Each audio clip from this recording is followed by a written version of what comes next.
स्वागत है आपका CNX टॉप 10 में और मैं हूं आपके साथ शालिनी। आइए बढ़ते हैं दिन भर की बड़ी खबरों की ओर। मोदी ने कहा कांग्रेस के नॉर्थ ईस्ट को नजरअंदाज किया तो प्रधानमंत्री ने अरुणाचल प्रदेश के ईटानगर में जनसभा में कहा कि कांग्रेस के नॉर्थ ईस्ट को नजरअंदाज किया, जबकि उनकी सरकार ने 2014 के बाद इस क्षेत्र को विकास की प्राथमिकता दी। उन्होंने कहा कि नॉर्थ ईस्ट के 8 राज्यों को अष्टलक्ष्मी मानते हैं और केंद्र सरकार लगातार निवेश कर रही है। मोदी ने 5,100 करोड़ रुपए के नए प्रोजेक्ट्स की आधारशिला रखी और कहा कि सरकार दिल्ली में नहीं बल्कि नॉर्थ ईस्ट में रहकर काम करेगी। योगी आदित्यनाथ ने गोरखपुर में सड़क पर उतरकर GST सुधार का प्रचार किया। मुख्यमंत्री योगी आदित्यनाथ गोरखपुर में सड़क पर उतरकर GST सुधार का प्रचार करते नजर आए। उन्होंने दुकानों पर खुद स्टिकर चिपकाए और व्यापारी से आग्रह किया कि घटी हुई GST दरों पर ग्राहकों को अवश्य दे। सांसद रवि किशन ने घटी GST धन्यवाद मोदी सरकार के नारे लगाए। CM योगी ने कहा कि GST में यह सबसे बड़ा सुधार है। अन्नदाता किसानों के लिए दर घटाकर 5% तक और कई वस्तुओं पर 0% तक कर दी गई।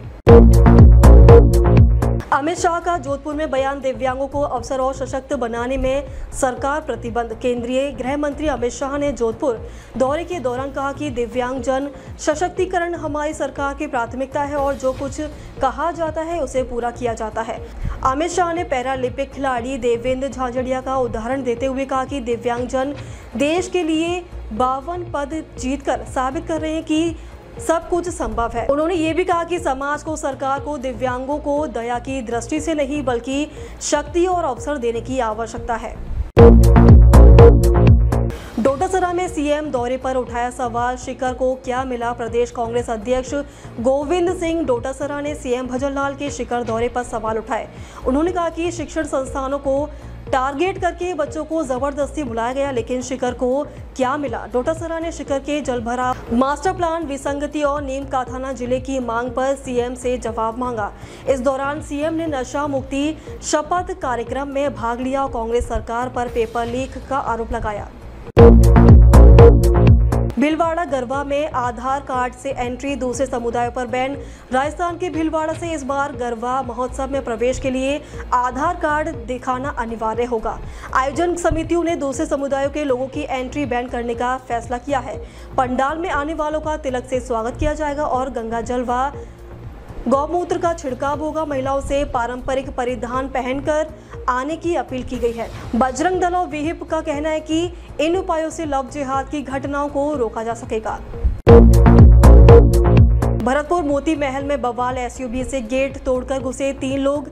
भरतपुर के मोती महल में देर रात बड़ी घटना सामने आई है। SUV सवार 3 लोगों ने महल का गेट तोड़कर अंदर घुसने की कोशिश की और सियासतकालीन झंडा लगाने का प्रयास किया। गार्ड को देखते ही आरोपी मौके से फरार हो गए। घटना का आरोप डिंग के मनु देव और उसके 2 साथियों पर लगा है। पूर्व राज परिवार के सदस्य अनिरुद्ध सिंह ने तीनों के खिलाफ FIR दर्ज कराई है। चित्तौड़गढ़ में नकली नोट गिरोह का पर्दाफाश। चित्तौड़गढ़ में 3 आरोपियों की नकली नोट बनाने का सनसनीखेज खुलासा किया। आरोपियों ने ChatGPT से तरीका सीखा, ऑनलाइन प्रिंटर और खास सामान मंगवाकर किराए के कमरे में नोट छापे। पुलिस ने 500 के 30 नकली नोट बरामद किए हैं। ये गिरोह छोटे दुकानदारों को निशाना बनाकर नकली नोट बाजार में चला रहा था। आरोपी पकड़े जा चुके हैं और पुलिस नकली नोट के स्रोत और गिरोह के अन्य सदस्यों की तलाश में जुटी हुई है।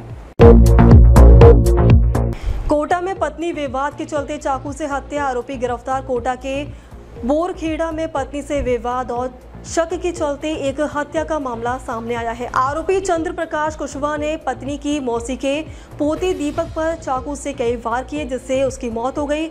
घटना में पत्नी रेखा रानी और उसकी मां भी घायल हुई है। आरोपी ने काफी दिनों तक रेकी की थी और मौका पाकर हमला किया। पुलिस ने चंद्र प्रकाश को गिरफ्तार कर केस दर्ज कर लिया है। हनी सिंह बोले, आलोचक कार्टून 26 सितंबर को आएगी नई एल्बम। हनी सिंह ने अपनी आने वाली 51 गानों वाली एल्बम का ऐलान किया है जो 26 सितंबर को रिलीज होगी। इस दौरान उन्होंने बिना नाम लिए रैपर रफ्तार और बादशाह पर निशाना साधा है। हनी सिंह ने कहा कि जो लोग कहते हैं कि उन्हें रैप नहीं आता, उन्हें अब उनके गाने सुनकर असली रैप समझ में आएगा। उन्होंने आलोचकों को कार्टून बताया और कहा कि ऐसे लोग पॉडकास्ट और नेगेटिव बातें करना बंद करें और म्यूजिक पर ध्यान दें। भारत ने पाकिस्तान को 6 विकेट से हराया। अभिषेक शर्मा के बल्ले से दिया जबरदस्त जवाब। भारत पाकिस्तान एशिया कप मुकाबला दुबई में हुआ, जिसमें भारत ने 6 विकेट से जीत हासिल की। मैच के दौरान पाकिस्तान फील्डर्स ने अभिषेक शर्मा और शुभमन गिल को स्लेजिंग का शिकार बनाया। अभिषेक ने कहा कि मैंने उनका जवाब अपने बल्ले से दिया। कप्तान सूर्य कुमार यादव ने मैच के बाद कहा कि अब कहा कि राइवलरी, अगर एक टीम 10-12 मैच जीते तो दूसरी सिर्फ 1-2, इसे राइवलरी नहीं कहा जा सकता। अब तक के लिए बस इतना ही। फिर होगी आपसे मुलाकात, तब तक के लिए नमस्कार और देखते रहिए CNN टॉप 10।